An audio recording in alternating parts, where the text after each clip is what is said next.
Daddy, nakarating na ba yung mga pulis doon? Sana nga. Hindi ko makonta kaninong Larry mo eh. Anong gawin niya kay Angela? Nagawa nga niya ikulong na matagal, nagawa niya tratuhin ng parang hayop. At si Mami halos patayin niya na eh. Sigurado kaya pa niya makagawa ng mas malala pa ron, Daddy. Daddy, please, tawagan niyo pa po.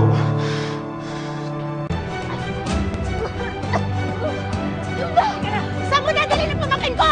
Saan mo siya dadalhin? Manahimik ka, umatras ka kung ayaw mamatay. Saan mo siya dadalhin? Ana! Ana!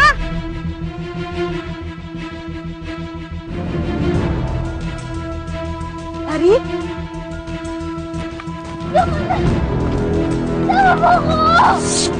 Tama mo ko! Tulong! Tulong! Tulong! Tulong! Tulong! Tulong! Masok! Aray!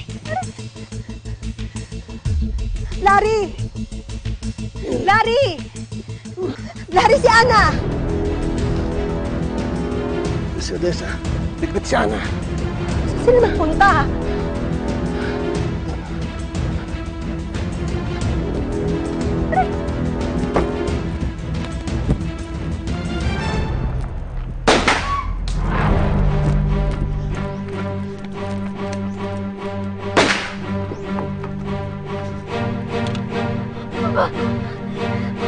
Odessa, tama na!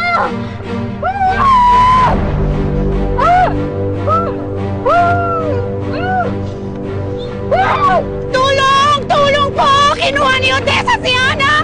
Tulong! Ay, Larry! Kinuha ni Odessa si Ana! Oh, Diyos ko naman! Flat yung goma ko! Pero man susi! Yung kotse ko rin eh! Pinaril ni Odessa yan kanina!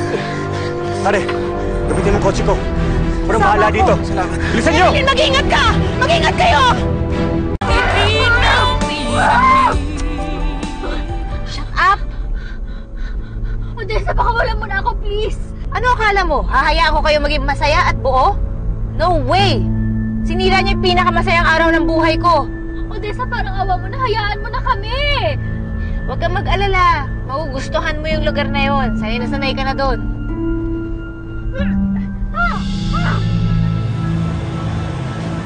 Wala talaga eh. Tito Larry mo, Tita Evelyn mo, hindi ko makontak. Si Angela rin, di sumasagot eh. Si Tita Helen. Nandun si Tita Helen, di ba?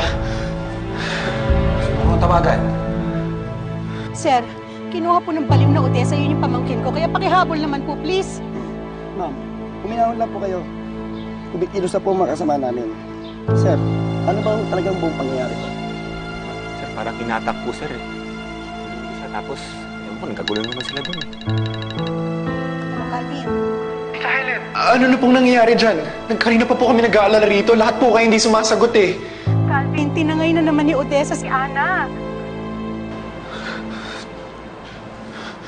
Ma, I have to go. Nasa panganib si Angela.